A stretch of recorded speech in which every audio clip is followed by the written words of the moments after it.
अंग्रेजों का भारतीय राष्ट्रवाद को अत्याचारों द्वारा कुचलने का सपना चूर-चूर हो गया।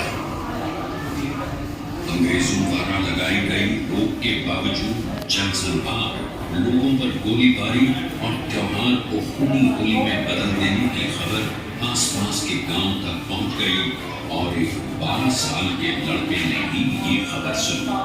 आंखों में आंसू थे और दिल में गुस्से का तूफान, और वो खुद अपनी आंखों से देखना चाहता था अंग्रेजों के अत्याचारों को। जी हाँ, इस लड़के का नाम भगत सिंह था।